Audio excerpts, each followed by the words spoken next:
ಹಳದಿ ಕಲ್ಲಂಗಡಿ ಬೆಳೆದು ಕೃಷಿಯಲ್ಲೇ ಖುಷಿ ಕಂಡ ರೈತ ಚಾಂದ್ ಸಾಬ್ ಚಂಗಾಪುರಿ. ಗದಗ ಜಿಲ್ಲೆಯ ಲಕ್ಷ್ಮೇಶ್ವರ ಪಟ್ಟಣದ ಇಂದಿರಾನಗರದ ರೈತ ಚಾಂದ್ ಸಾಬ್ ಚಂಗಾಪುರಿ ಅವರು ತಾಲೂಕಿನ ಔಳಟ್ಟಿ ಗ್ರಾಮದ ರಸ್ತೆಯಲ್ಲಿ ಇರುವ ತಮ್ಮ 8 ಎಕರೆ ಜಮೀನಿನಲ್ಲಿ ಪ್ರಥಮ ಪ್ರಯೋಗವಾಗಿ ತಯಾನ್ ಮಾದರಿಯ ಹಳದಿ ಬಣ್ಣದ ಕಲ್ಲಂಗಡಿಯನ್ನ 1 ಎಕರೆ ನೀರಾವರಿ ಜಮೀನಿನಲ್ಲಿ ಬೆಳೆದು ಉತ್ತಮ ಲಾಭ ಪಡೆಯುವ ಮೂಲಕ ಮತ್ತೆ 2 ಎಕರೆ ಹಳದಿ ಕಲ್ಲಂಗಡಿಯನ್ನ ಬೆಳೆಯುವ ಹಾದಿಯಲ್ಲಿ ಕೃಷಿಯಲ್ಲಿ ಖುಷಿ ಕಂಡಿದ್ದಾರೆ. ಇವರ ಈ ಹೊಸ ಹಳದಿ ಕಲ್ಲಂಗಡಿ ಬೆಳೆ ಬೆಳೆಯುವ ಪ್ರಯೋಗಕ್ಕೆ ಮೆಚ್ಚುಗೆ ವ್ಯಕ್ತಪಡಿಸಿರುವ ಶಿರಟಿ ತೋಟಗಾರಿಕೆ ಇಲಾಖೆಯ ಅಧಿಕಾರಿ ಶ್ರೀಕಾಂತ್ ಕುಲಕರ್ಣಿ ಅವರು ಇಂದಿನ ಆಧುನಿಕ ಯುಗದಲ್ಲಿ ಹೊಸ ಬೆಳೆಗಳ ಬೆಳೆಯುವ ಮೂಲಕ ರೈತರು ತಮ್ಮ ಉತ್ತಮ ಬದುಕನ್ನು ರೂಪಿಸಿಕೊಳ್ಳಬೇಕು ಎಂದು ರೈತರಿಗೆ ಸಲಹೆಯನ್ನ ನೀಡಿದ್ದಾರೆ. Bureau report Veeranna Hadapada NKS TV4 Lakshmeshwar. Chand Sab Changapuri. ನಾನು ಹೊಸ ಥರದ ಕಲ್ಲಂಗಡಿ ಬೆಳೆದೀನಿ. ದೊಡ್ಡ ರಸ್ತೆಯಲ್ಲಿ ಒಂದು 3 ಎಕರೆ ಕಲ್ಲಂಗಡಿ ಹಾಕೀನಿ. ಉತ್ತಮ ರೇಟು ಸಿಕ್ಕತಿ, ಚಲೋ ಬೆಳೆ ಬೆಳೆದೈತಿ. ಹೊಸ ನಮೂನೆ ಕಲ್ಲಂಗಡಿ. ನಾ ಖರ್ಚು ಮಾಡೋದಕ್ಕಿಂತ ಅನುಕೂಲ ಆಗೈತಿ, ಲಾಭ ಆಗೈತಿ. ಎಷ್ಟು ಎಕರೆ ಹಾಕಿದ್ರಿ? ಒಂದು 3 ಎಕರೆ ಹಾಕಿವಿ. ಹೌದಾ?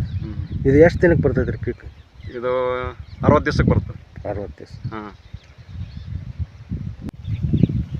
ನಾನು ಪ್ರಶಾಂತ್ ಆರ್ ಕುಲಕರ್ಣಿ ಅಂತ, ಹಿರಿಯ ಸಹಾಯಕ ತೋಟಗಾರಿಕೆ ನಿರ್ದೇಶಕರು, ಶಿರಟಿ ತಾಲೂಕಿನಲ್ಲಿ ಕೆಲಸ ಮಾಡ್ತಾಯಿದ್ದೀನಿ. ಇಲ್ಲಿ ಲಕ್ಷ್ಮೇಶ್ವರ ವ್ಯಾಪ್ತಿಯಲ್ಲಿ ಚಾಂದ್ ಸಾಬ್ ಲಕ್ಷ್ಮೇಶ್ವರ ವ್ಯಾಪ್ತಿಯಲ್ಲಿ ದಡ್ಡೂರು ಗ್ರಾಮದ ಚಾಂದ್ ಸಾಬ್ ಚಿಂಗಾಪುರಿ ಅನ್ನೋರು ಈ ಸಲ ಕಲ್ಲಂಗಡಿಯನ್ನು ಬೆಳೆದಿದ್ದಾರೆ. ಇದು ವಿಶೇಷತೆ ಏನಪ್ಪ ಅಂತಂದರೆ, ಇದು ಫ್ಲೆಶು ಯೆಲ್ಲೋ ಕಲರ್ ಇದೆ.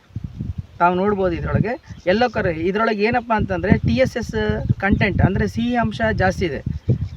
ಇದಕ್ಕೆ ಕಂಪೇರ್ ಮಾಡಿದರೆ, ಕೆಂಪು ಕಲ್ಲಂಗಡಿ ಕಂಪೇರ್ ಮಾಡಿದರೆ ಇದು ಜಾಸ್ತಿ ಇದೆ. ಇದರೊಳಗೆ ಹೆಚ್ಚಿನ ಅಂದರೆ TSS 15+15% ಅದು ಅಷ್ಟು ಬರುತ್ತೆ. ನಿಮಗೆ ನಾರ್ಮಲ್ ಕೆಂಪಲ್ಲಿ 10ರಿಂದ 12 ಅಲ್ಲಿ ತನಕ ಹೋಗುತ್ತೆ. ಇದ್ರ ಇಳುವರಿ ಒಂದು 2 ಟನ್ ಪ್ರತಿ ಹೆಕ್ಟರಿಗೆ ಕಡಿಮೆ ಬಂದರೂ ನಿಮಗೆ ಇದು ಹೊಸ ತಳಿ ಆಗಿರೋದ್ರಿಂದ ಮಾರ್ಕೆಟಲ್ಲಿ ಹೆಚ್ಚಿನ ಲಾಭ ಸಿಗುತ್ತದೆ. ಕಾರಣ ರೈತರು ಮುಂದಿನ ದಿನಮಾನಗಳಲ್ಲಿ ಇದನ್ನು ಸಹ ಸಣ್ಣ ಪ್ರಮಾಣದಿಂದ ಮಧ್ಯಮ ಪ್ರಮಾಣದ ತನಕನೂ ಬೆಳೀತಾ ಬಂದರೆ ರೇಟು ಚೆನ್ನಾಗಿ ಸಿಗುತ್ತೆ ಅಂತ ನನ್ನ ಒಂದು ಅಭಿಪ್ರಾಯ.